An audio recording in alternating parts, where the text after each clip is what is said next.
Hey everyone, thanks for joining us on Sharky Waters Wednesday Night Dive. Tonight is Wednesday, the 12th of November, 2019. We just had Veterans Day.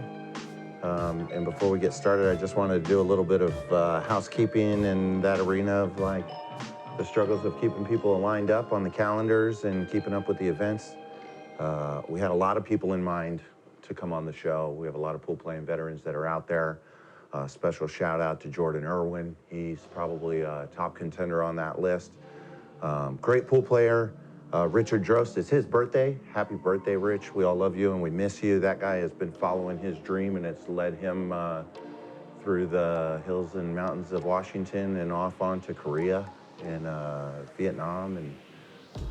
But an excellent pool player and another guy who served for us. Warren Bingham, he was on the list. He was actually lined up and had to cancel for some dad duties. Thanks for the considerations. Ed Clawfield, he's also tied up with dad duties, had to go fly out to his daughter's cheerleading competition. And so that's pretty sweet, but that guy has been on the books since season 1. So we'll get you in on there. And anybody else, Dave Parker, he was also reached out to and has been on the books for quite a while, but couldn't make it. He did some service for us in the Navy. Anybody else that I'm missing there? Ed Brassfield, I think he's a Marine. Hoorah. And Semper Fi. But anyone else that I'm missing, I apologize, but certainly there was a lot of people out there. The guy that we got on the books is my good friend Tom Heavey from the Coast Guard. It was a big toss-up on who to try and get. Not only are we juggling schedules and appointments, but we're trying to cater to everybody. And things can be so polarized and stuff that I wanted to be able to find someone that we could really dive into, that being the name of the show. With a salute to the veterans, but with also a plea to the people to do what we can and vote and do the research of finding your delegates that will support the troops and that have come out and campaigned that they are going to make changes in the VA and the systems to try and pay back to the people who have put the sacrifices out there that some of us, like myself, who are civilians, haven't. So on behalf of the Sharky Waters team, I want to say thanks for your service. Thanks for your service to anyone out there who's done that. We're going to play it from here. Eric, our clock doctor, is not feeling well. We're going to wish him well. So playing the role of him is going to be Cassandra. She's going to be flipping the timer for the open swim. We're going to go over a drill that, honestly, in the back of my mind has been an intimidating one from season 1, episode 2 with Miss Clara. It's like the shot 1. We're going to try that for the drill. We're going to shoot the shit with Tom for a little bit. We're going to talk about he and I's old sailing days, his issues with the Veterans Association and the institutions of that, and the ways that it's helped him. And then we're going to do a race to 7 in 9-ball, and then he's going to take a swing at the break pot. So diving into the show on the warm-up part, what it looks like is 1 ball in the center of the table. All right. And we're going to the corner pocket. And what you're trying to do is not necessarily a stop shot where you would occupy where the 5 ball is existing right now, but where you would occupy where the 1 ball is existing. So it's like what the cue ball looks like it's going to do is kind of stun for a second and then slowly follow into that space. Gotcha. It's a tricky shot. You know, there's the ways it's tricky is you can shoot it with a little bit of bottom spin with a lot of power. You can shoot it or with a little bit of power, or you can shoot it with a little bit more power than that, but with a little bit higher elevation on the center of the ball. And depending on where you stroke that ball and also how hard you hit it, it is what's going to make it kind of occupy that space. And so if Tor's got the overhead camera, he can see like real well on whether or not we're going to do it. Now I haven't even tried this shot since I've had this new cue. Stop, take a shout out to the sponsors, Tipsy Tomato, Clean Slate Billiards, and our newest sponsor, Harold Prine from Prine Custom Cues, for letting me have this Optimus Prine carbon fiber custom shaft. I'm a pretty big guy, and it's been recommended to me to play with a longer cue since I was a child, really. And they just now started coming out with the availability to buy your shafts at different lengths and stuff. And so if you're interested in a carbon fiber shaft, different thicknesses, different diameters, different lengths. Make sure you go to pryingcustomkeys.com. There's a couple links on the Sharky Waters page too if you want to take a look at those. But again, Harold, thank you so much. It feels nice to have something and to be able to call it mine and get it back into feeling like an extension of myself. I'm not used to it yet, but I'm going to give it my best shot. I'm going to make sure I'm super lined up here. And I'm going to kind of try and slide into it with a little bit of follow. I was a little off on my aim, but I went pretty good on that. Yeah, it stayed. A little bit further forward, too, I think would be key. And so some of this is an issue, too, right? You got to kind of factor in how much is going to retain. How far away, that calculates, how far that is how much slide you want or how much roll you want to give it. Obviously, like the further back you go, the harder this shot's going to be. And then the closer you go, the harder it's going to be, too. There's kind of like a sweet spot. A sweet spot in there, and it probably makes sense to try and find where that sweet spot is with your own body and with your own mechanics. And your stroke. With your totally what you would call like your default setting. Yeah.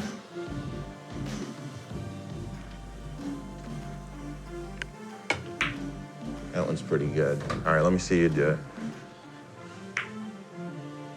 I was teasing earlier that I don't want to say it took some talking into, but it took some talking into to get you to commit to getting on the show. You've been a guest here on the live audience. Yeah. And you were one of the first viewers and subscribers from the YouTube channel, and so that, I feel like it was almost long overdue in my mind, our friendship, and we played enough pool, you spent plenty of time at my old shop. Yeah.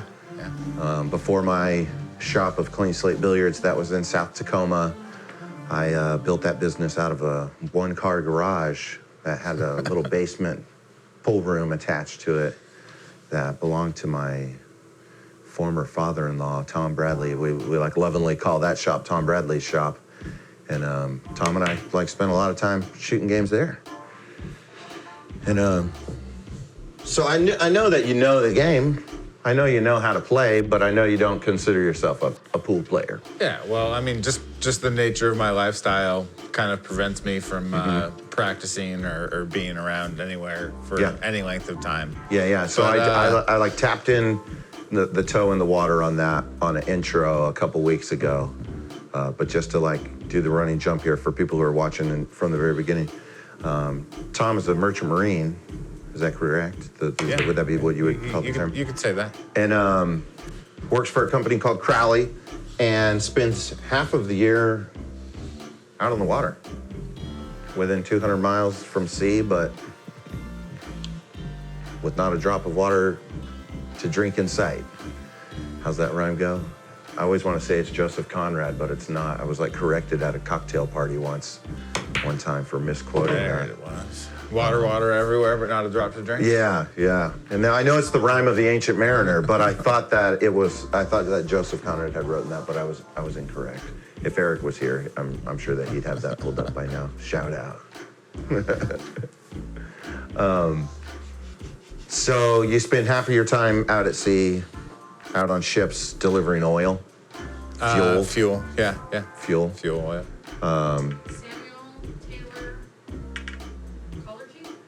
Samuel Taylor Collergy was the author of Rhyme of the Ancient Mariner. Water everywhere, and the boards did shrink. Water everywhere, but not a drop to drink. I'm not sure if it was hot or if it was cold. I imagine hot, but I know that if your boards of wood is shrinking, then it's miserable conditions. So, pool tables shrink. They're like living, breathing things, being a pool table mechanic. Absolutely. Temperature and all of that. It's natural materials expand and contract. Wood, stone, metal. Plastics too. There's a pretty cool sailing story. We'll get into you and me sailing experiences together. But there's a book written by a guy named Peter Goss, who wrote a book called Close to the Wind. It's about the Vindy Globe experience of single-handed sailing. That's one human being on one big, usually 60 to 70 foot sailboat, rigged in a way that it's like all in one station that this one person can operate, what is normally done by several human beings by one person. They go all the way around the world, but they don't go around the world like you would imagine luxury cruising, stopping at all the coolest places. They start in Vindy, France. They go out of the Sea of Gibraltar into the Atlantic Ocean. They go as far south as they can stomach with weather, and then they circle the Antarctica, and then they go right back. And so this guy writes this book that he goes so far south that his boat gets so cold that in the galley of his boat, that the fuel container that held the fuel for his generator that powered all of his electronics was made out of a different plastic than the cap. And they expanded. And they expanded and contracted at different rates, and the cap kept popping off every time the boat would hit a sea of water in like 60-foot swells. He like made himself nauseous with diesel fumes, and it was like only a small little clip of how miserable of an experience that sailing thing can be when you're out there by yourself. Now you're not by yourself; you're on a crew of 6 of us all together. And so, some people would think 6 men on a boat, rub-a-dub-dub, 6 guys in a tub. It's like the size of this pool table, or how big is it? I mean, what are we talking here? It's my boat is 60 feet long, 30 feet wide. Okay.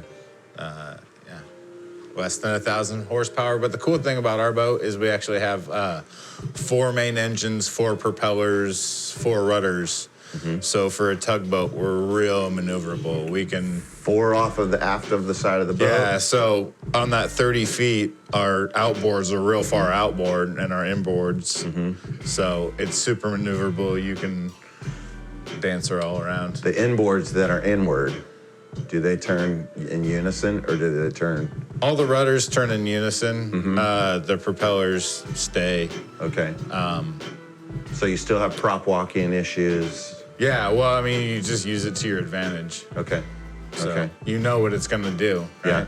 For those of you guys who don't know, prop walking is when the prop of a boat is spinning, it will actually take traction because it's facing one way, similar like English on a ball. Exactly. It will walk that boat one direction or the other. And so when you learn how to land and maneuver big boats, you have to learn which way those props operate. That way, whenever you're going forward or you're going backwards, you know which way that boat's going to spin. It's a lot like the way a ball would come spinning off of the cushion of a wall, except you can't see that wall because you can't see that propeller down there, and you can't see the propeller spinning, and you can't really see the water, but you kind of know it's like density as it spins. That reminds me, I was playing League last night. The guy took a timeout on the other team, and his coach came over, and he was explaining to him the shot, and it was like a real finite shot, and it was a lower rated player. And the guy was like, it's this way and that way, but you're going to have to find it. You're just going to have to find it. And it's like so often, I thought it was really good language. So often on playing pool, there's like this invisible, you have to make it slide, or you have to make it this, or you have to make it that. It's like really hard to come up with the language. It's really hard to explain, but it's out there. And, there's people who are super smart. There's, cavitation. That's like when the water turns into bubbles. It's boils. When it boils. The water actually boils because the pressure becomes so low. At normal atmosphere, water boils at 100 Celsius. But in that vacuum, it boils. That's what it's doing. Right. And so there's this some people who are phenomenal boat captains. They can park a 1,000-foot boat in an ass crack, and they can quote unquote feel that cavitation and that boiling of water in a vacuum state, and use that to finesse that situation. The same way a pool player can invisibly put just the right amount of stroke and draw onto a shot to put them right in the right position, and real similar to that. Think you guys might be able to tell which of those 2 things I've been focusing on? It's on, real quick. Yep. Real quick before you shoot this next shot.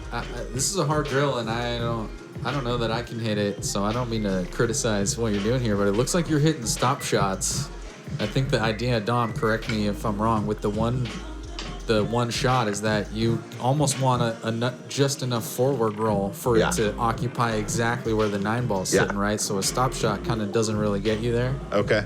Yeah, a little more finesse. A little more on the down. Yeah. A little more cavitation. You see how stop shot? I did the same thing you did.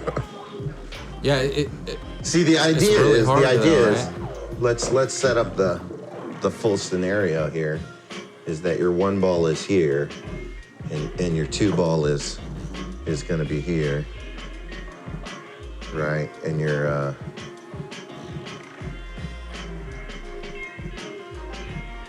let's say it's like right there, because then you don't want to come any farther forward, and maybe this ball is right there. So a stop shot won't work. Yeah, stop shot won't work. Try it like that. Now that we got that, see if you can get to that sweet 2 ball spot. Nice. There's some context. It's always funny when you just put the balls there. Like, if you find yourself here, but like you do totally find yourself there. Yeah. It's a super hard part of the show too, to not get slipped into conversation and to stay focused on the game. Super my stress of trying to be a good pool player, because I really enjoy the camaraderie of playing. That was pretty solid, perfect. Man. But you've got to, let's see if you can do it this way.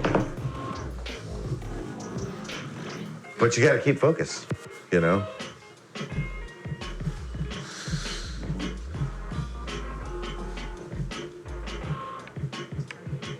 So Tom, tell us about the Coast Guard. Great experience in my life. Traveling? Got to do all kinds of interesting things in interesting places that a lot of people don't think the Coast Guard does. Fire away. Let's see. Really highlights of my career. I started a unit that escorts the nuclear subs in and out of Bangor up here in Hood Canal. Mm-hmm. Got to work there with my dad. We were actually stationed at the same unit together, so that was a really awesome experience. That is cool. Yeah, that was super rad. Great mentor. And then went to a port security unit. We deployed draw back on it and hit this bone. Come all the way back. Like knowing you're going to hit that, but still have this backward spin energy to get through it. Gotcha. And maybe that'll go closer to the pocket. Sorry to interrupt you. No. Good try.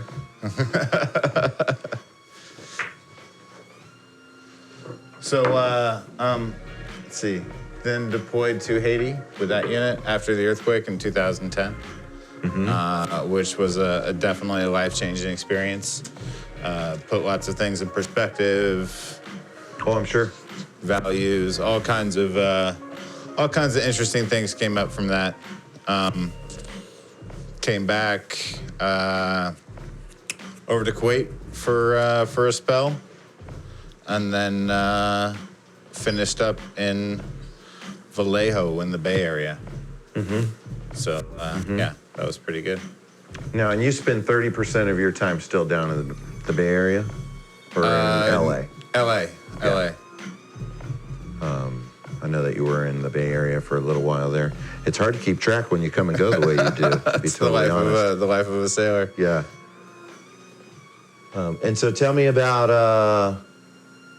little bit about where it's taking you now, and what you've got going on. I know you spent the day. I think a lot of people who would be guests on the show who'd have the access and privilege that you do to being able to hang out here all day would spend the day like shooting balls and warming up and stuff, but you spent the day at the desk over in Tour Station studying for celestial navigation. Yeah. Actually, I'm. So the Coast Guard kind of helped me transition into a career, or at least gave me a good foundation to transfer into a career as a merchant mariner. Sorry, what's the drill? There we go. There you go. And one of the greatest benefits that I thought I would never use has turned out to be the GI Bill. I've actually gotten a ton of education. When I first got it, I was like, I'm never going to get an English degree, you know? But it turns out you can use it for all kinds of vocational things. And through that, I've been a part of an apprenticeship program to upgrade my license and go from my 200-ton mate, 100-ton master up to a 500, 1600. So that's been Bring a great that program. to layman's terms for people. I know my captain's certificate's sitting on top of the microwave in the green room of the studio. But so I can follow a little bit with you.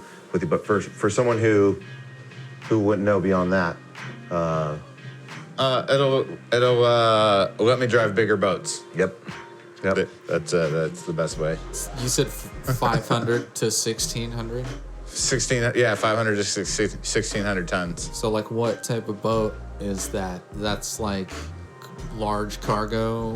No. That's like not the big container carriers or it's more like, think of like You gotta have an unlimited license. a large to work ferry, a small cruise ship. Small cruise ship would be a good way to put it. Small cruise ship or a large ferry.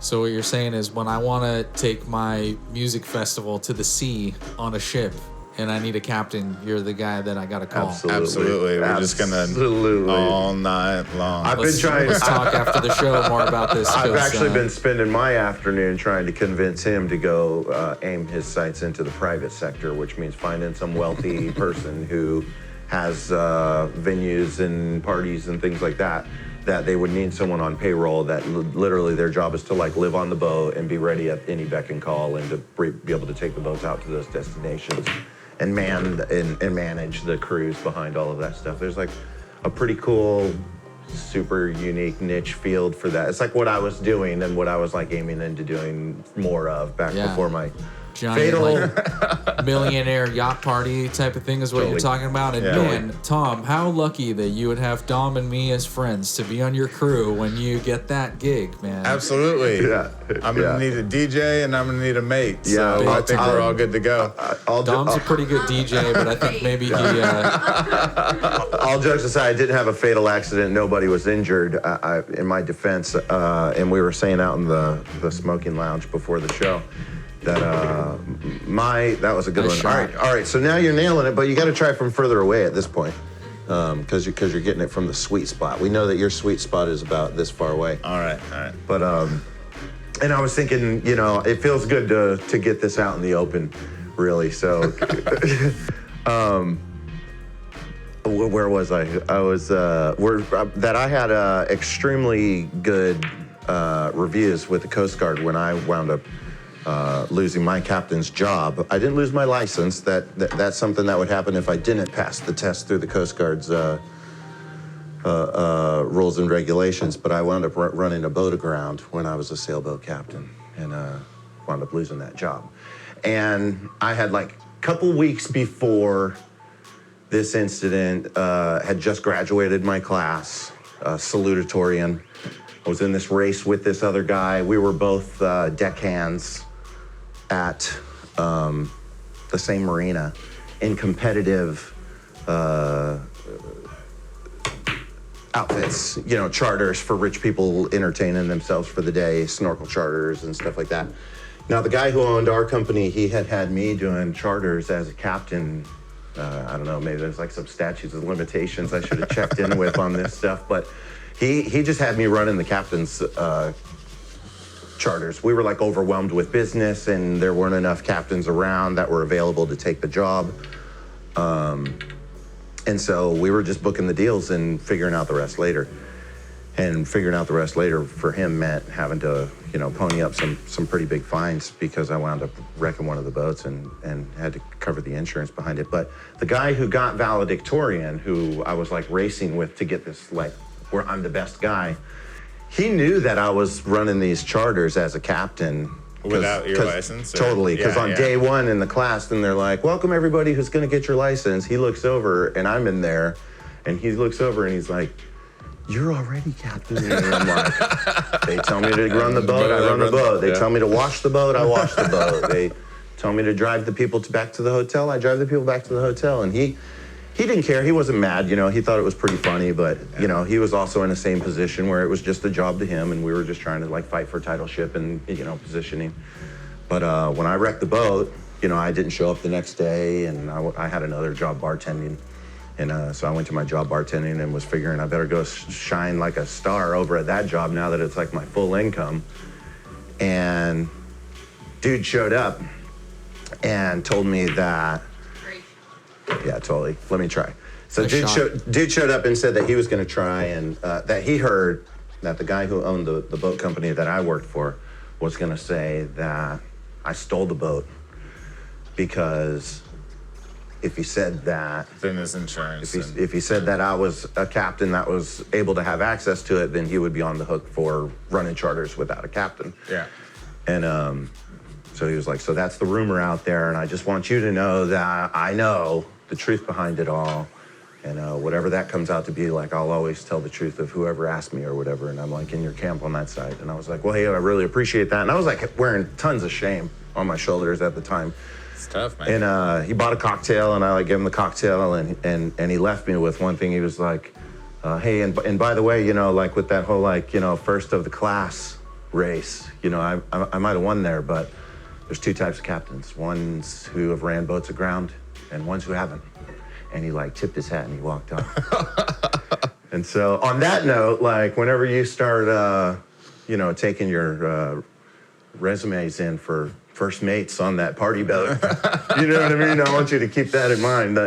That's one of my shining tributes on my resume. Is I want someone who's running around, because I think there's either people who've run aground or liars. That's a good way to put it too. There's also a way, like people analogize it to like corporations and shout out to Warren, who I wanted to have on the show. He would have been a fantastic person to talk about this, CFO and COO of several different companies. That you often can like present yourself with more value being a CEO who's navigated through a bankruptcy and like the guy who was running Enron's not in jail. You know what I mean? Yeah. Those people kind of move around as pieces, almost like playing cards for baseball teams. They move from team to team, and what they learn and what they take with themselves and stuff. There's a lot of real interesting value that's to be said through surviving stuff like that.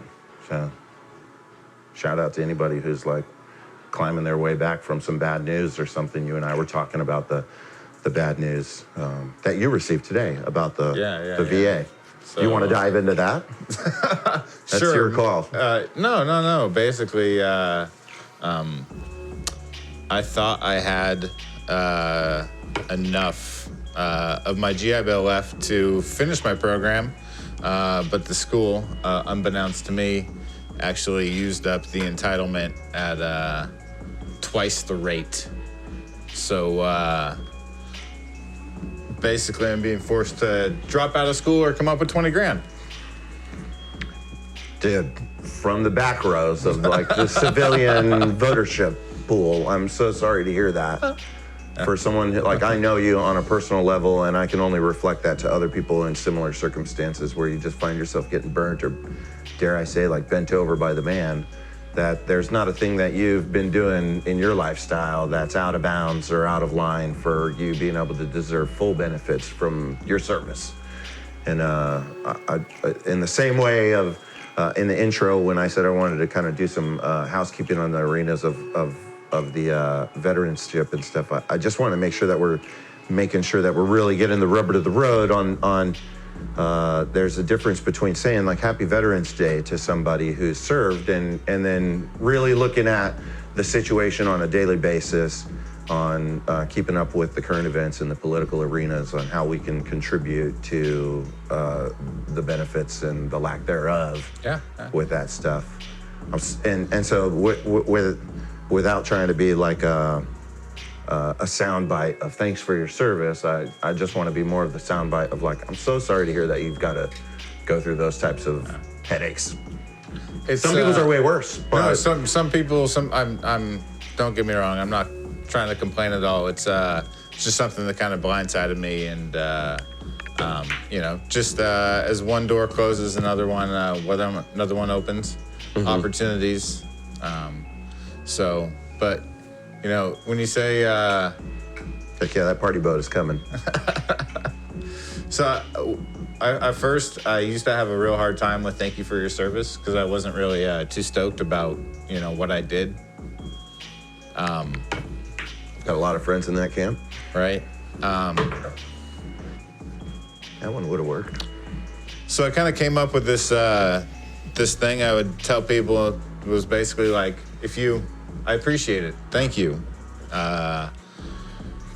If you really want to thank me, I think the best thing you could do would be to call your representative and tell them what you think.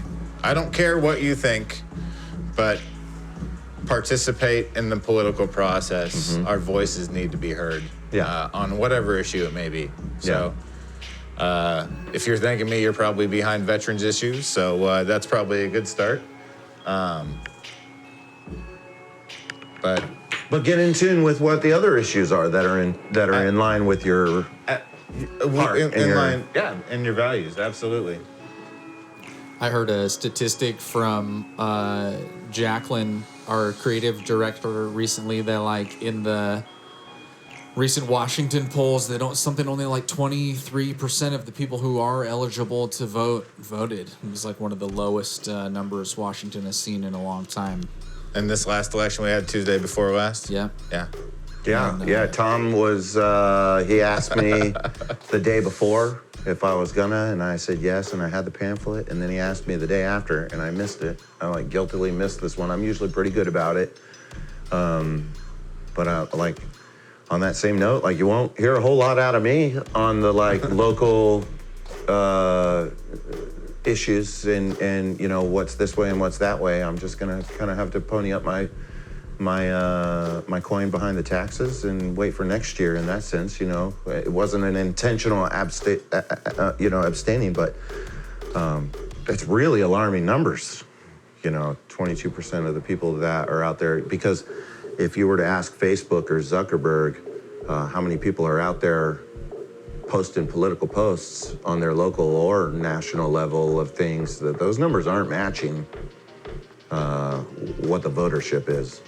The duality of that on Facebook and on Instagram of people fighting over politics has them removing the like system from the platforms. It's been tested in multiple countries now. No more likes or or visible number or whatever on Instagram. I think they tried it in Canada and maybe also in Japan or something like that. And the reasoning behind it is they're that statistic and the comment numbers being of people arguing is changing the subject matter of what the content is. And they're that's not what the platform was created for.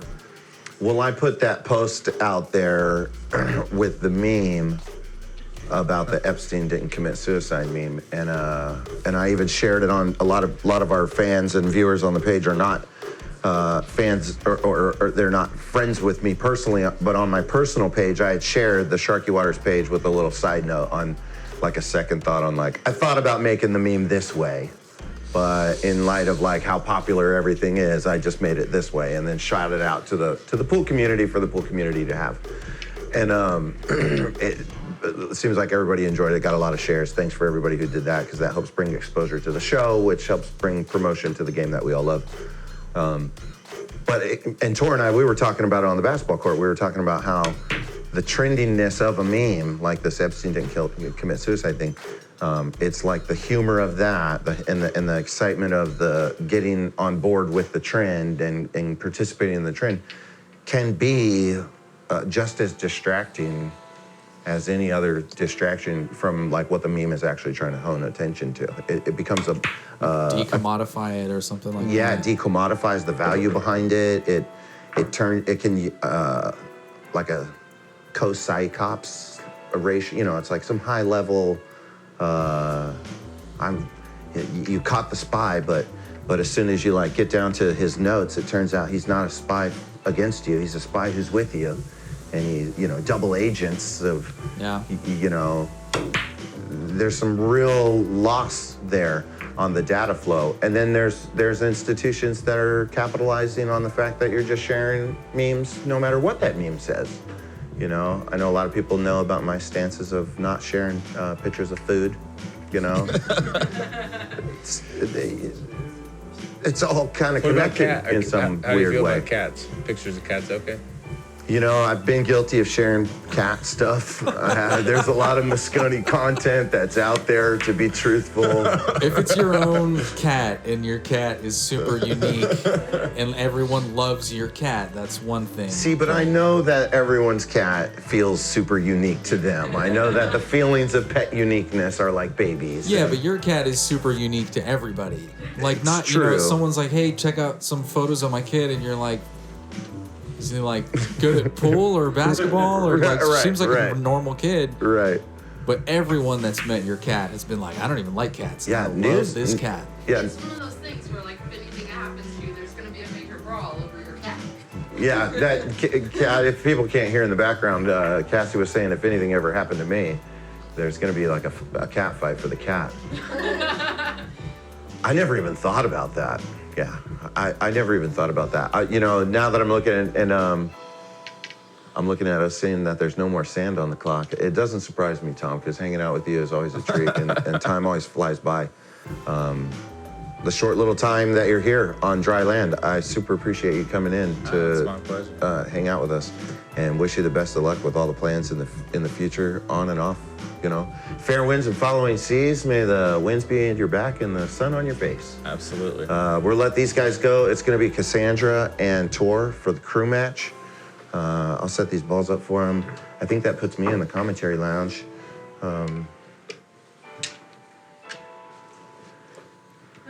That's right. We're going to take a short break.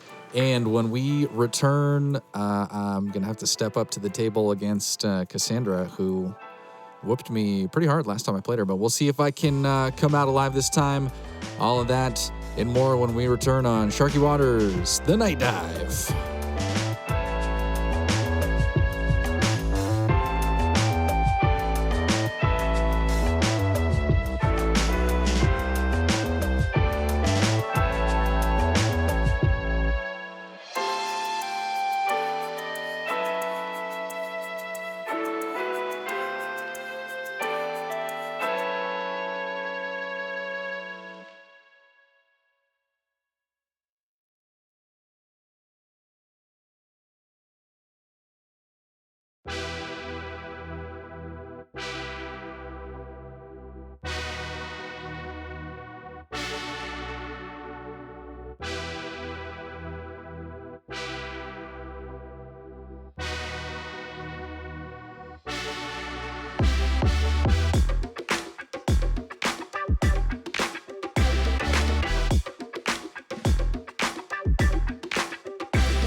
Okay, we got Cassandra holding on to her streak here, and she'll be playing Tor. And we're a crew, we're friends, we love each other, but when we play pool, we put all that aside. And Cassie's gonna flip, and I bet she takes the crown again. I'll call it crown. Ha! Tor's trying to steal the crown. Ha! All right. Cassie's not giving her crown up easy.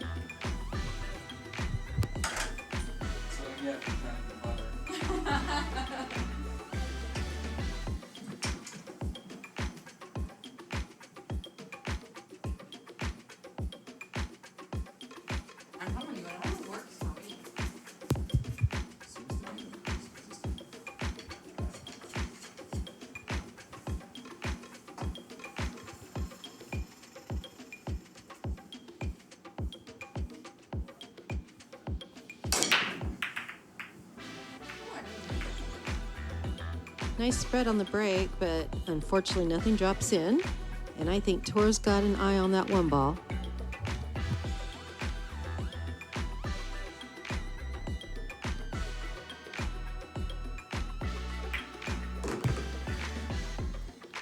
Oh, nice shot on the one ball. I don't think he got quite the lead he wanted on the two, but he can still see it.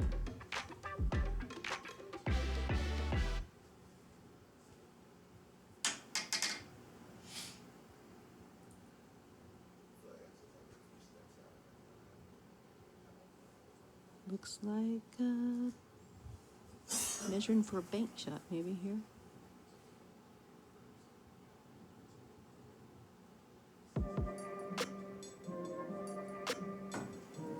Oh, unfortunate miss there for Tor. Gives Cassie ball in hand. Now don't forget, if you get ball in hand and you miss your shot and you give ball in hand back, there's 10 push-ups involved. Is it 10? I believe it's 10. I heard Clyde decided that it was 12. Oh, Clyde made it 12. Okay, well, Clyde, we'll go with that then.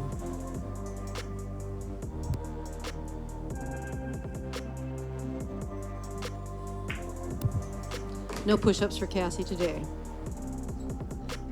And she's lined up really nicely on the 3 ball.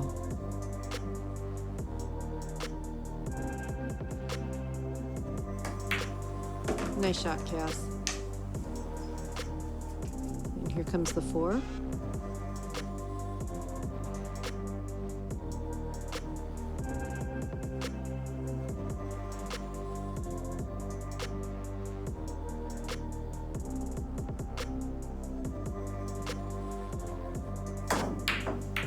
Nice try, Cassie. Oh, there we go. Oh. No lucky bounce. Left Tor, nice shot there.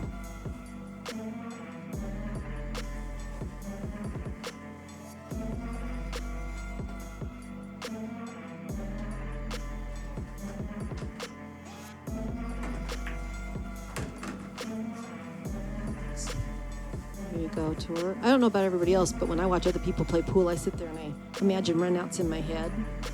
And I could see him doing this, but he just gets this 5 ball in.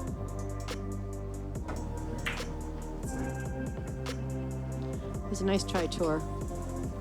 Left Cassie a nice shot, though.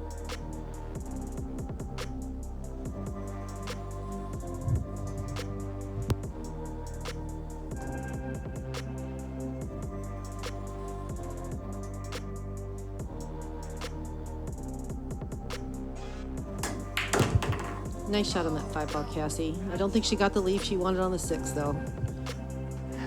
Dom here checking in the commentary booth. Oh, good. We have somebody expert here now.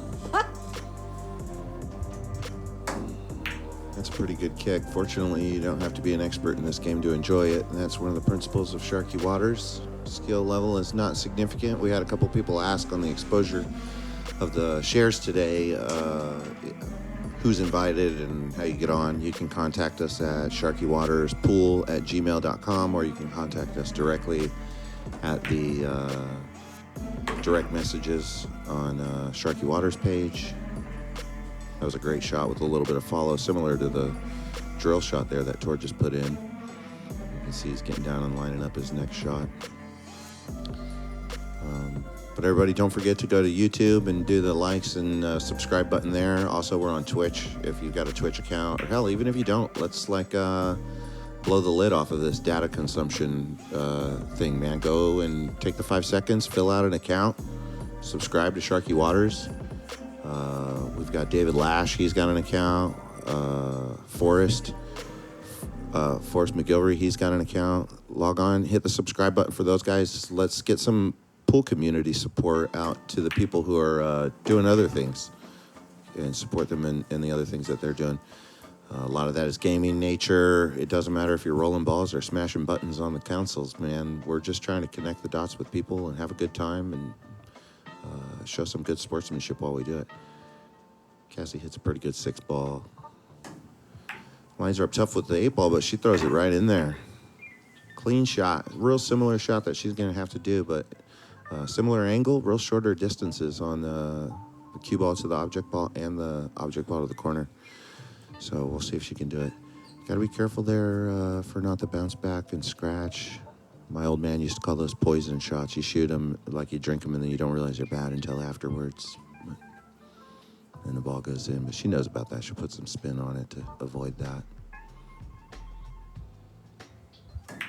And she keeps her crown, and no poison for her today. So not a drop for me. Those are so tough. 3 of those in a row. Well, And that's that. That's our Shark Attacks, or that's our crew match. Cassie holding on to the crown and me throwing a little bit of Shakespeare quote out there for anybody who caught that.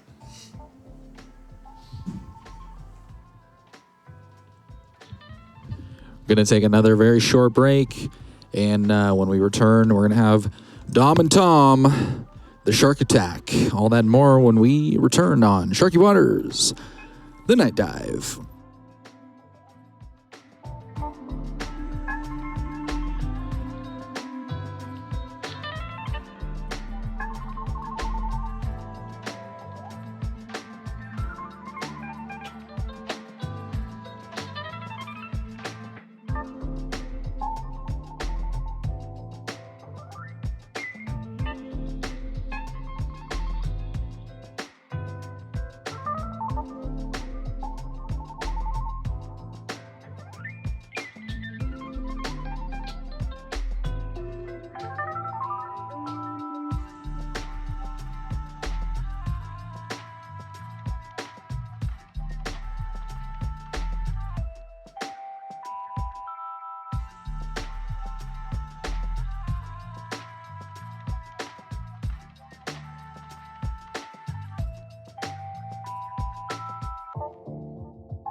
All right, guys, this is Cassandra. I am back back in the booth. The gentlemen are about to lag for the break. This is a 9-ball race to 7. You must hit the lowest ball first. Any ball after contact with the object ball must hit a cushion in order to be a good hit. The 3-foul rule is in effect, and that means that you must hit, that if you make your opponent foul 3 times in a row, that you get that game.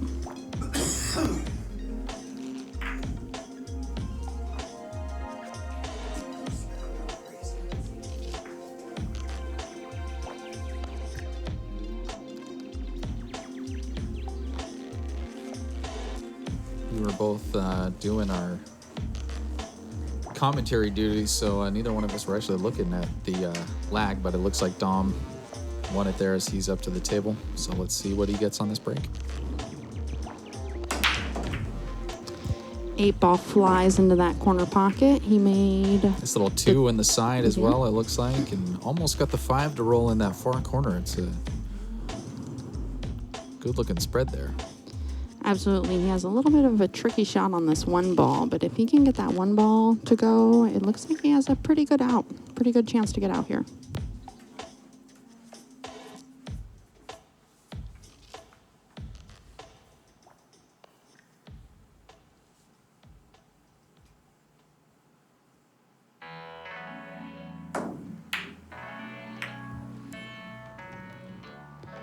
Nice try on that 1 ball. Fortunately, that cue ball drifts down to the opposite side. Gives a good look at that 1 to Tom.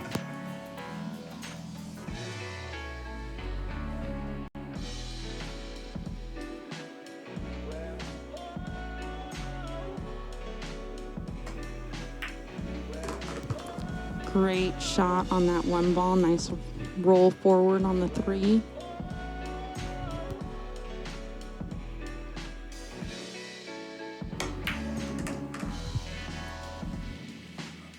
Great stop shot on that 3 to just float over.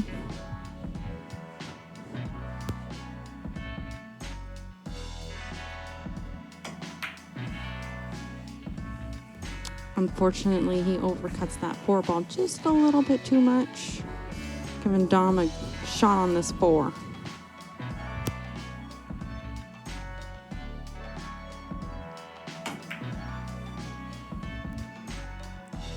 I overcut that one a little bit.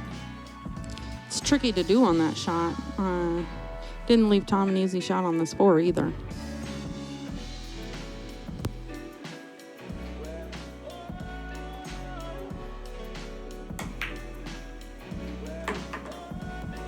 Great execution, though, to come 2 rails and out for this 5.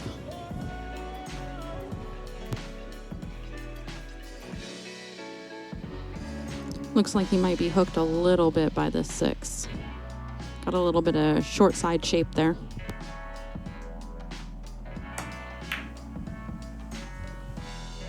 Great try to throw that ball in the pocket, and ball's just far enough to where Dom might be a little bit hidden behind that 7.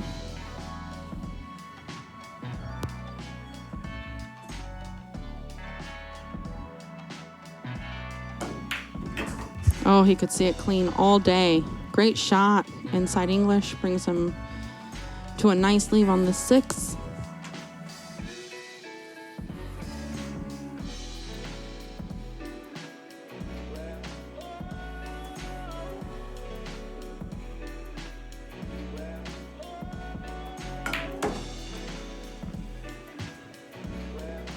Some left spin on that cue ball brings them a nice 2 rails for a good look on the 7.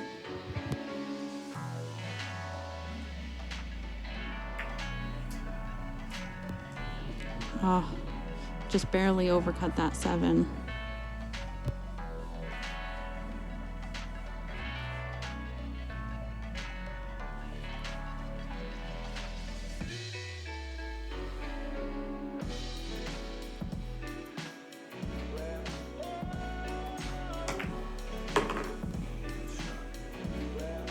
Great cut on that 7 ball. That cue ball drifts all the way down to the opposite end of the table, though, from the 9 ball.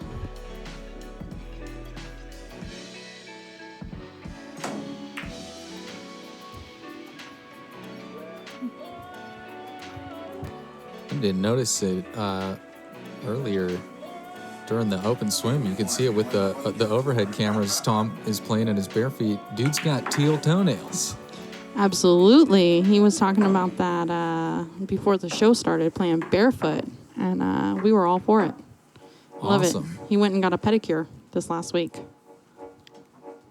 More men should do it. More people should do pedicures. They are so great for your mental health and your well-being, taking care of your feet.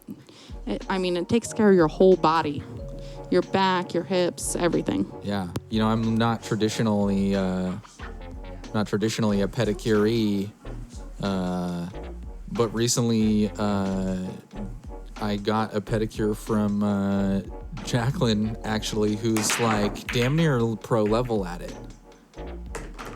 Nice break by Dom there. He takes the easy 9-ball win after Tom's miss and comes out strong out of the gate here with the score 1-0. Makes that 2-ball off the break.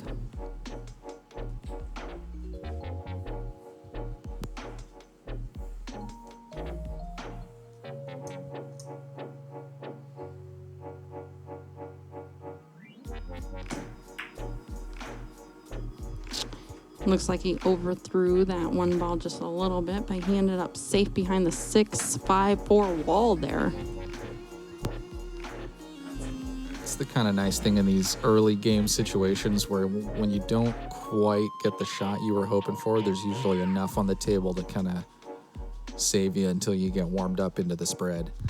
Absolutely. Some nice little hidden 2-ways there. Yeah. Nice kick. It looked like he was maybe trying to hit it dead on the side and go into that corner. That would have been a tough shot to make.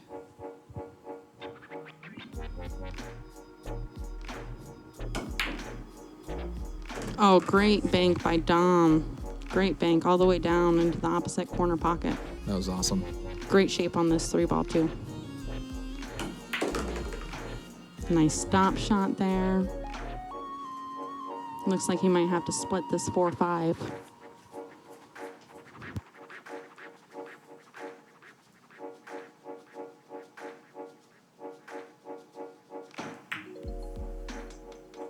So close. That was a tough shot because the 5-ball was so close to the 4. You had to try and use some left English to throw that ball right and put it in the pocket.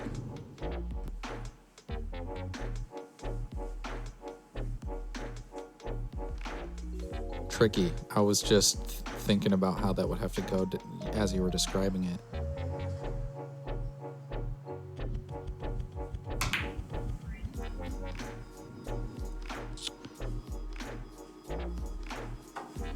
Great attempt by Tom there to make the bank and the safe at the same time.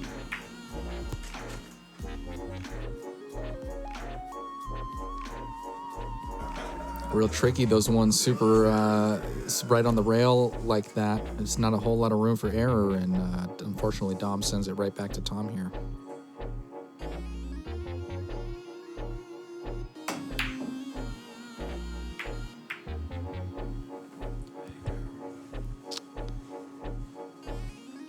Same story, couple awkward possessions here back and forth. The guys are getting this 4-ball down. And there it goes. Great shape off of the 4-ball for the 5 by Dom.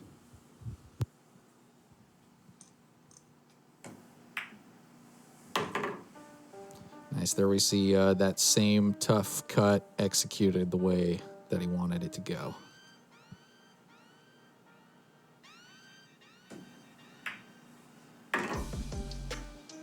Nice shot and set up for the 7-ball. Nothing but net on that 6.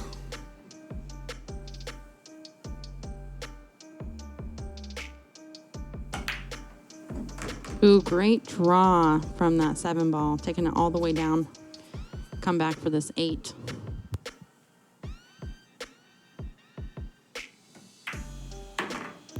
A little bit of top English. Sends that cue ball forward to come up for this 9. It's a pretty good leave here. Strong finish. Absolutely. That brings the score 2-0, Dom.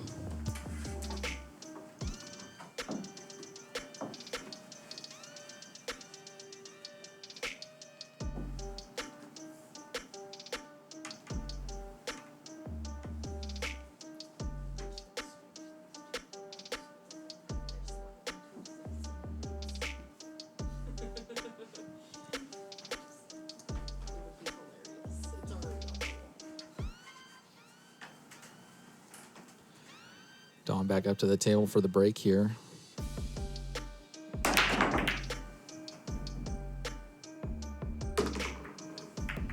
He makes the 4 ball in the side pocket off of the break. What's we might need a referee on that one. Dom's trying to be a good sport here and get the magic rack off the table. Well, what's the house rule on that one? Tom gets to pick where he wants it to be. All right. Go Tom- put that right up next to the 8 ball then.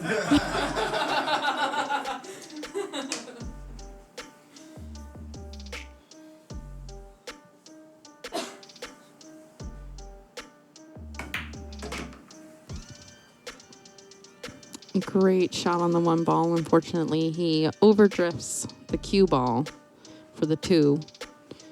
Looks like he's got a difficult shot here on the 2 ball.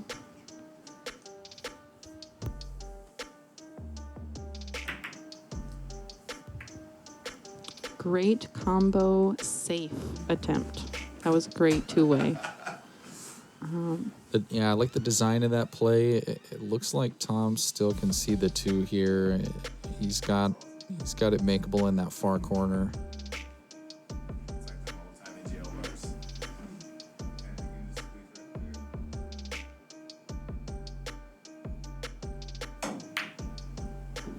Great shot, Tom.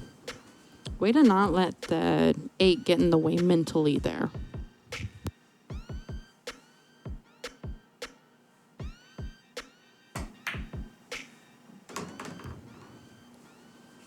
Nice hit on the 3, and he comes right around to see that 5 in a open ocean there. Plenty of options on that 5 ball.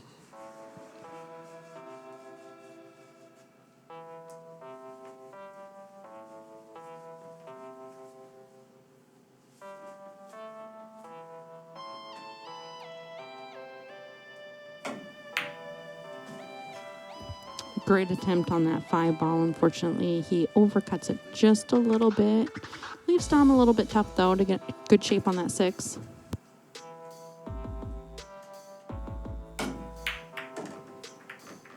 Ooh, Dom makes the 5 ball, but puts that 9 ball in the mix down at that corner.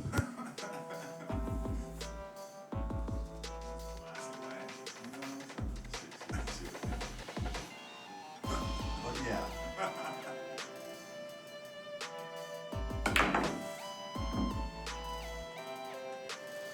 Can see the attempt there to like not free all that stuff up while still getting the 6 in. Could kind of hear the guys in the background. They were chuckling about that shot.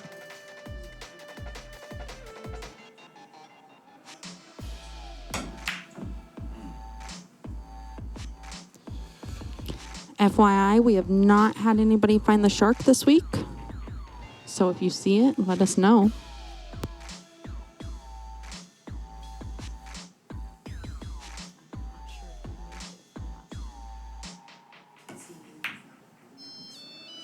Oh, just barely rattles out of the pocket. That one did me dirty. He got robbed. He needs to call 911 here.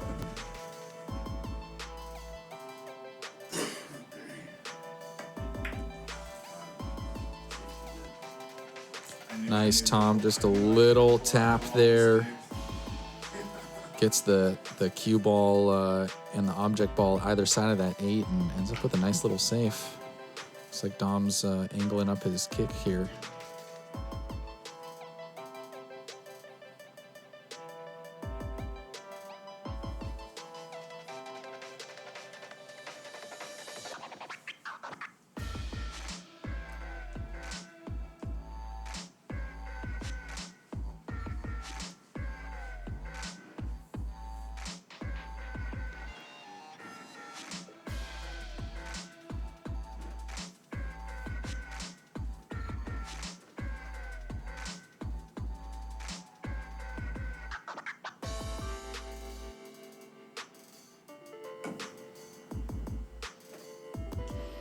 Dominic went for it for 2 rails. Unfortunately, he hits the second rail a little bit early, narrowly misses that 6 ball, gives Tom ball in hand. Yeah, you could see him measuring up all the different angles there. He was looking at that short kick, and it was just a little awkward with the 8 ball. Opted to go long, and it unfortunately left Tom with an easy 6 here.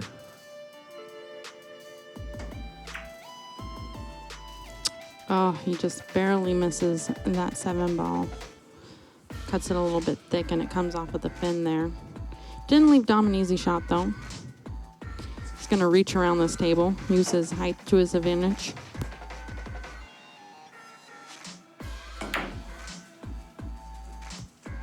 Tried to reverse bank it and ended up scratching in the side pocket.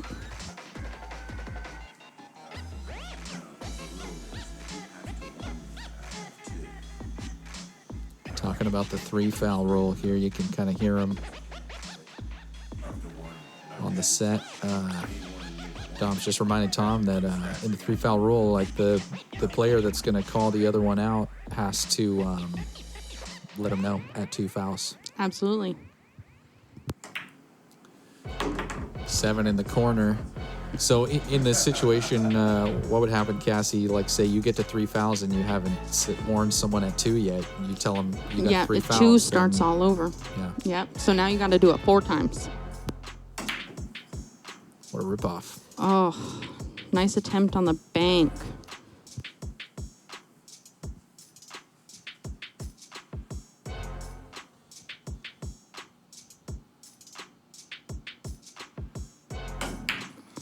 A lot of people don't know, but there's a little bit of an underhanded method with the 3 foul rule where you don't have to tell them until they go to take their next shot. You don't have to tell them at the end of their last shot. So someone can foul and you can wait until they get back up to the table again, and then you tell them, like, right as they're about to shoot, hey, bozo, you got 2. Don't mess this up. Absolutely. No more mistakes. Yes. It does not have to be at the beginning of your turn. It just has to be before the beginning of their turn. Yeah, I like the little subtlety there as a competitor and someone that wants to take advantage of any way you can get an edge in a competitive game. Like, yeah. That's some pretty hardcore head play. Yeah, absolutely. Sometimes if I see a setup for 3 fouls with a whole group of balls, I'll let them know at 1. I remember you telling me that a couple of weeks ago. Or I think you might have said it to me in a crew match like a few months ago or something like that. And I was like, you don't got to tell me until. And you're like, yeah, that's the point. Absolutely. Dominic won that last rack. That brings the match 3-0. Smacks that 5 ball in the corner on the break. He also made the 6 ball.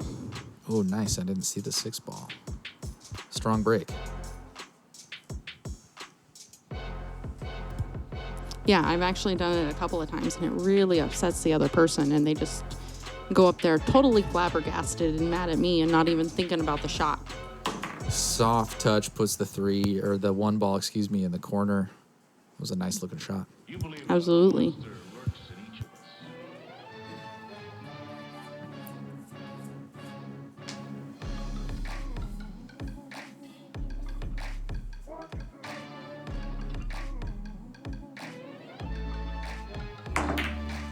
I'm a big basketball fan, and growing up, my favorite player was the former Seattle Supersonic Gary Payton, and he was like known for his trash talk. Yeah, absolutely. And as someone that also plays a lot of like YMCA, rec league basketball and stuff like that to stay in shape, that's his like growing up watching him play that's become a big part of my game. And then when that comes out in the pool room, which I feel like is so uncommon in like billiards culture to have that trash talk mentality, I like really enjoy it. Nice little run here, 2 in the corner, 3 in the other corner. Absolutely. Great drift outs each time. Nice top English to use those 2 rails and come back out with a 7. Yeah, that was nice. Thanks for watching Fred Vetters. He is the sponsor for our show from his bar and restaurant, Tipsy Tomato.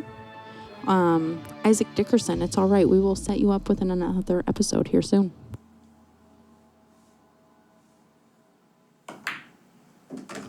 Great shot on the 8-ball to come all the way down.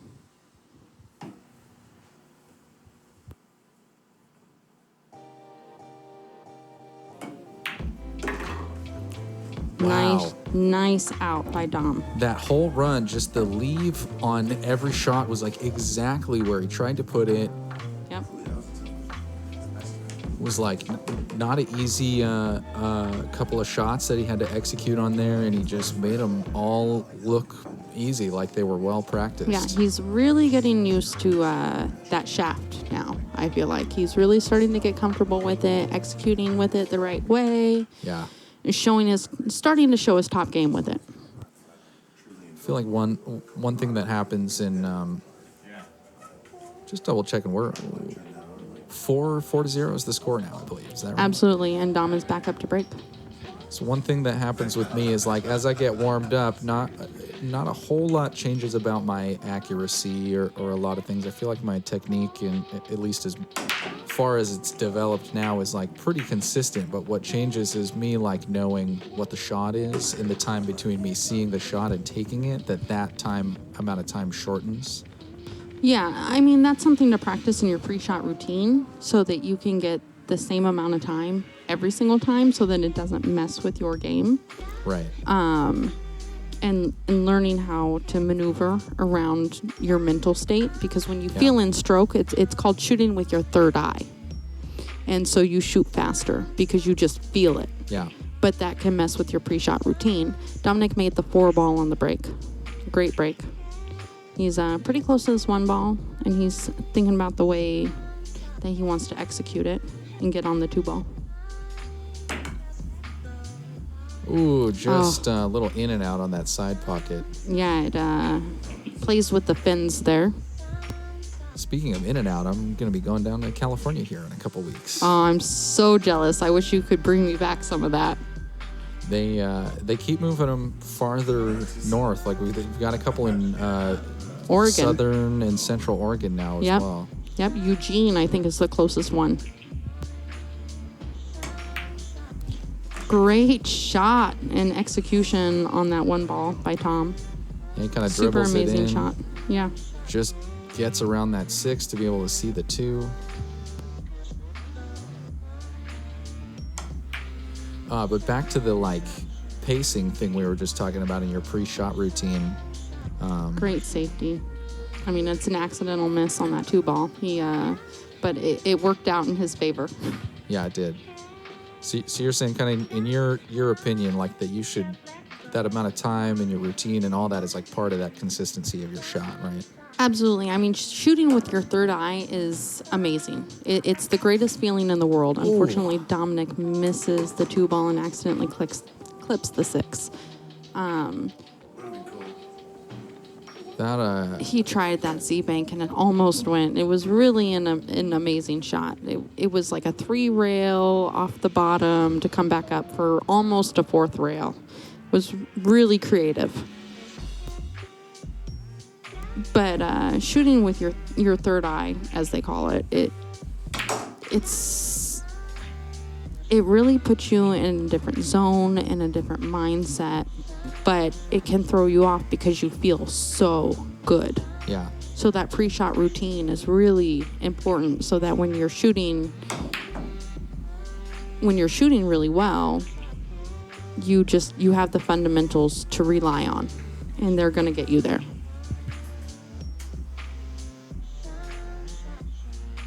That's really interesting. Didn't expect. I'm no stranger to third eye jargon, but usually in my industry of like electronic dance music and music festivals, it's like way more talked about in like psychedelic substance culture. I've never heard that on the pool table. That's super interesting. You can read a book all about it. It's called The Pleasures of Small Motions. All right. It's a pool book, actually.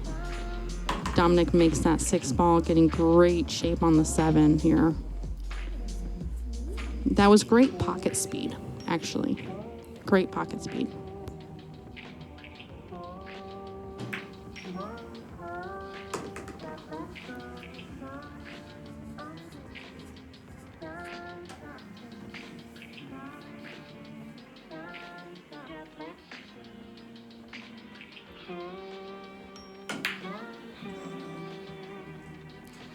Oh, he just hits the fin right as it's misses the corner, and as it was going back the other way, it hit the fin. It looked like it was just narrow enough to maybe go in the other way. Does not, unfortunately, and it'll put Tom back up to bat here.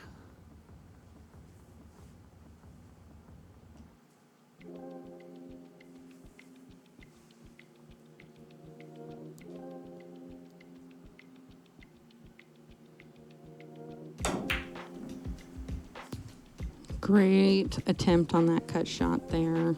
Unfortunately, he cuts it just a little bit too thin. Leaves Dom a shot on this 8 ball, but it's not easy to get back to the 9.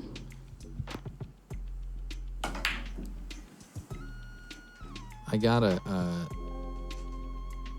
say, a little off topic, but the music that's playing in the background right now, ooh, just stuck the cue ball in the corner there. Look at that. Absolutely. Yes, that is a tough shot. This is really hard to execute. I have seen people jump this shot, though, over the fin. Who was it that was showing us that you can like smack it into the fin the other way and it'll jump back off of it? I've seen that shot several times. I'm not sure who tried it on the show, but that's an old school trick shot. Yeah. And I mean, I've tried it on the show a couple of times because I'm constantly hooking myself there.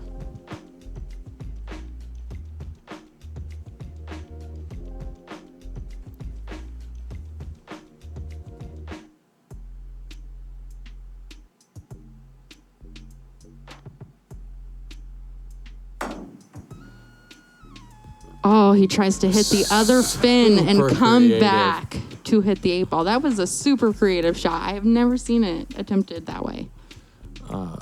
What I was saying earlier, and I'll turn the background music up just a tiny bit. It's kind of a sneak preview of my hip hop group with one of our friends of our show, Joe Abarca. We're in a group together called Grandmasters, and I've been subtly kind of sneak previewing some of our Great shot by tracks Dom. in the background of this show, and this instrumental that you're hearing right here is like one of the songs that we're going to be releasing starting in next year. We got a bunch of new music coming your way. Hit the switch. You guys aren't bothering us at all. I was just curious if when you say subtly dropping in these beats, you mean like in other realms, people would be like chomping at the bit to hear these things, but had they been tuning into your other endeavors, then they'd be getting that raw content. Exactly. That's so good. Exactly. Yeah, I mean, you want to. I know there's a few select friends and fans of mine that are like both equally into pool and music, like I am, and watch both of the shows. A few of our homies from Maui come to mind. But it's like for those select people that like really get the whole picture of what we're all trying to do and how all our different camps and projects connect, that I like try to orchestrate that in a way so that they can get a little extra like, hey, thanks for the support.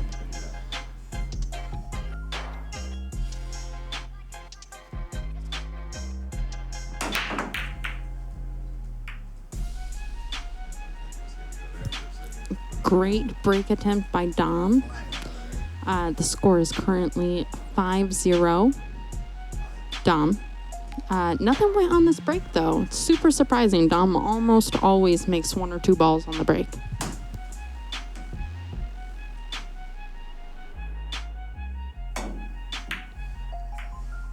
Oh, nice kick into the 6 there, and the 1 comes back up table.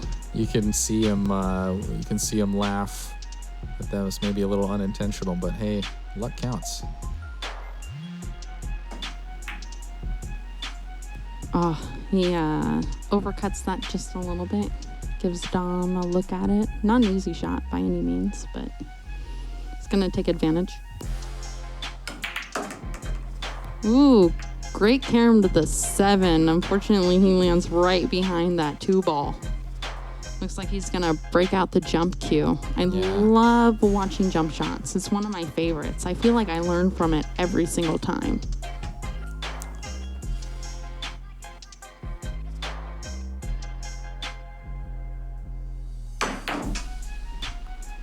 Gets good contact with it. Absolutely. Looks like it's going to float up towards the opposite corner pocket. It's going to leave Tom a shot here. Yeah, he looked maybe, there's a little bit of that fisheye on the camera overhead, so sometimes those shots, it's hard to tell, but yeah, he definitely can see that 1 ball.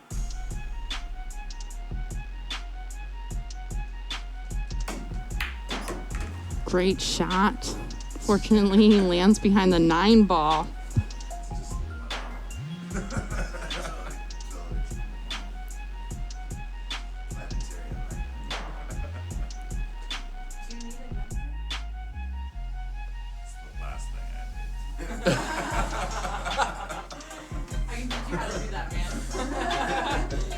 We're laughing about jump cue lessons. Ooh, and he goes for the bank and just misses the 2, giving Dom ball in hand there. Cassandra, I'm curious, what's like the longest jump shot you've seen? I mean, I've literally seen somebody go almost entirely across the table. Just super long shot. They needed to get over 1 ball that was like mid-table, straight from one pocket to the other. Like those straight-in shots that you practice. And he had a ball three quarters of the table towards him. And it was so long, but the way that he jumped it, he decided, he made great contact, and the ball didn't hop off the table or anything. It didn't go in the pocket, but the way that it landed just after that ball. It was really well executed, but he didn't make the ball, and then it ended up leaving the other person open, so I almost feel like he should have went for it in a kick. Because he had a total run out after that. I mean, 3 inches either way of the ball, and he would have been fine. There was only like 4 balls on the table. So he had 3/4 of the table to work with, and he ended up dead square behind the 1 ball on the table that he didn't want to be behind.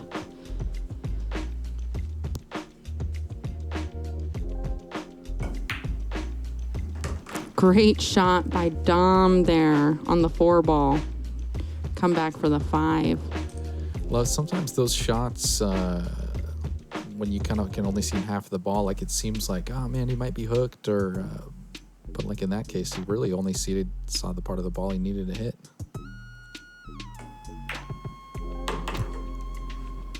We call that the important part of the ball. Yeah, it's the part you want.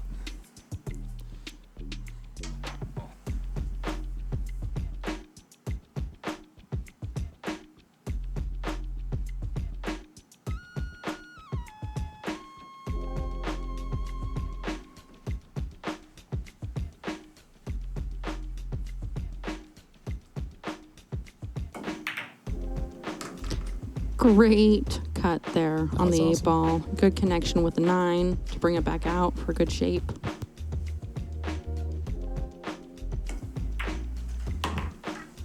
Nice shot on the 9 ball. That brings the match score 6-0. Dom.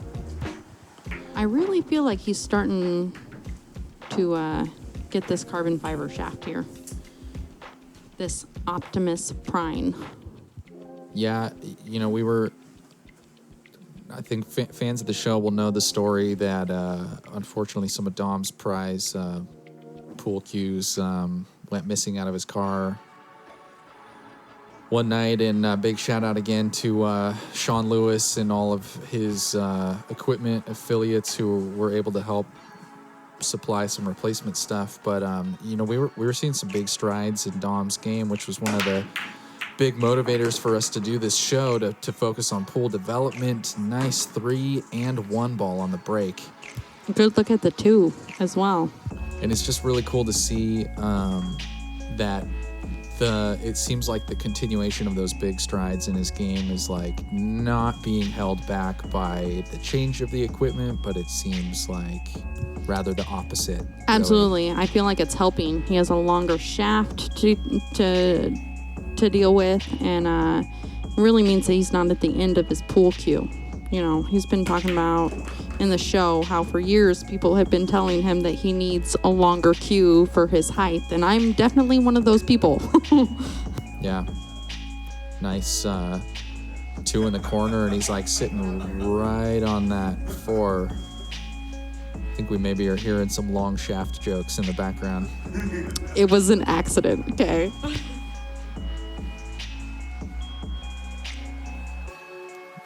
Well, what do you expect? We're playing a game with a bunch of shafts and balls. Like a joke's bound to come out here or there, right? Yeah. Woods, fibers, everything. Squirt occasionally. Yeah. Yeah, that's a weird one.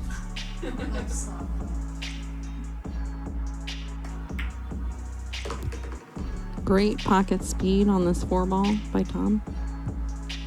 Unfortunately, he thinks that he's looking at the 6 and he needs...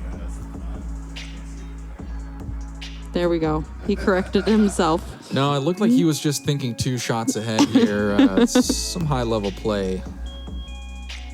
You know, and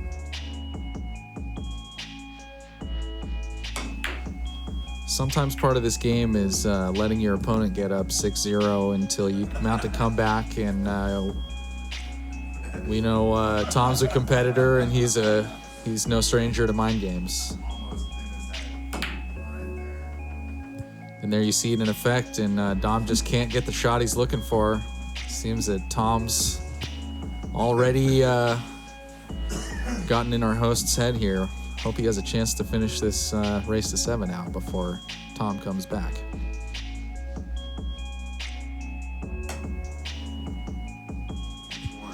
Oh. Gets the 1 foul warning. Well, sorry I tried, Tom. That's what I get for talking shit over here, so. Yeah. My bad for talking about my sharking tactics.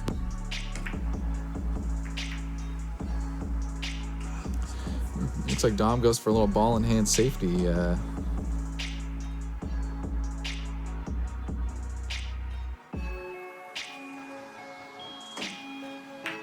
Can't quite execute the safety, and Tom capitalizes on the opportunity.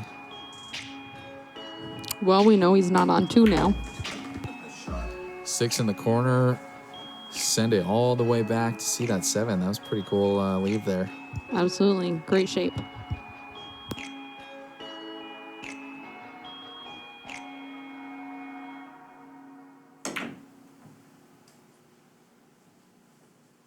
Doesn't quite get that 7 where he's looking for it to go, but leaves that cue ball up on the rail.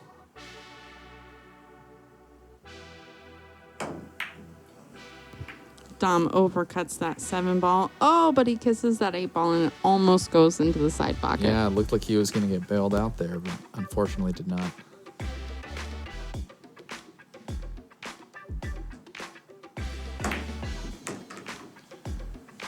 Great cut on the 7 ball. Still one. Yeah. We'll see. We'll back to 0. We'll see what happens. Oh, it's in a row? Yeah, Yes, in a row. Oh, okay.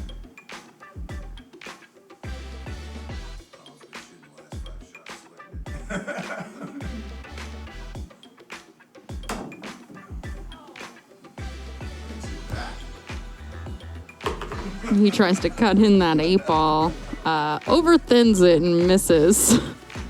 So that gives Dom ball in hand. Yeah, that was the clutch shot. He needed that one to stay in the game, and looks like old Dominic takes the win. And the guys hug it out. We are still friends after all. So the big question, Tom, is do you got $10 to throw in the break pot? Do you want to see if you can win it all? You can save it up for that. All right, well, Cassandra, is taking the role of Eric, who unfortunately is at home resting up. We wish you well, Eric. So the rules of the break pod is you got to pay in $10. You got to run out a rack of 9 balls, and you got to get the 9 ball in on any legal shot. Luck counts, and if you can get them all in, with a legal shot, including a carom or a combo or whatever's got to happen to get that 9 ball in, then you're going to take 90% of what's in that treasure chest home. We're going to take that next 10% to start the next break pot. Yeah, and as Dom was telling me here in my ear, I think we're at $150. So it's a nice little chunk of change there if you can get a 9 ball in.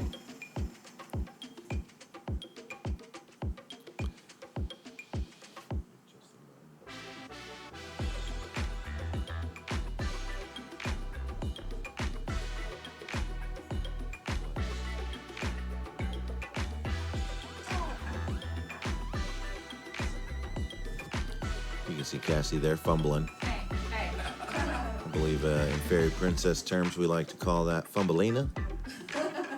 She did it again for anyone who's paying attention. Better get it nice and tight. Come on. Now we're sharking the rack here,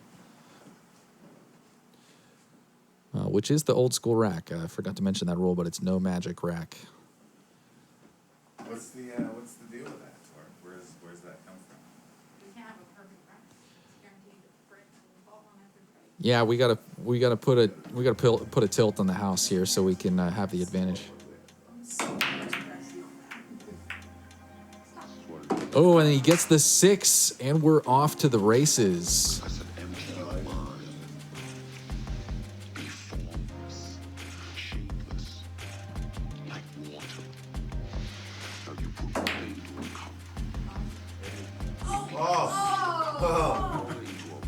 My goodness, it looked like we were maybe going to get some lucky action on the 9 ball there. Unfortunately, no dice for Tom. Thanks for playing.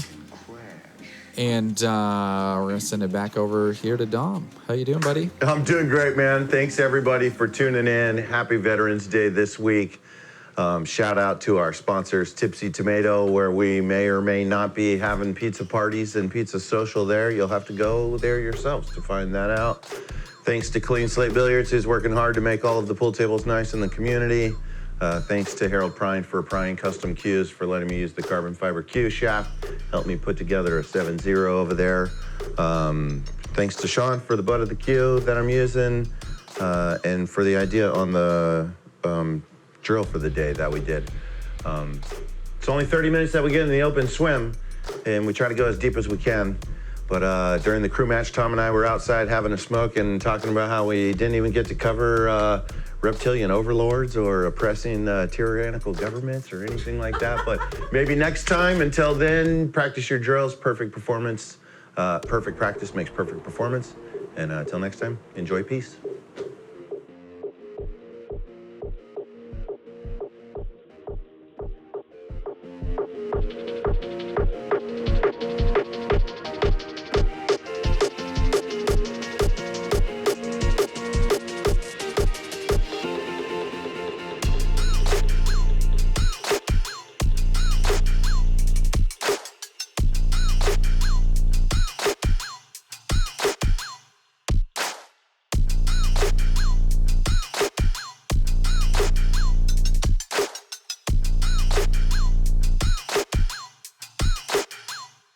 It's in the trees as they swing in the wind. It's in the cars as they passing you, my friend. It's in the dogs barking as they walk by. It's in the birds when they sing in the sky. It's the music for the soul.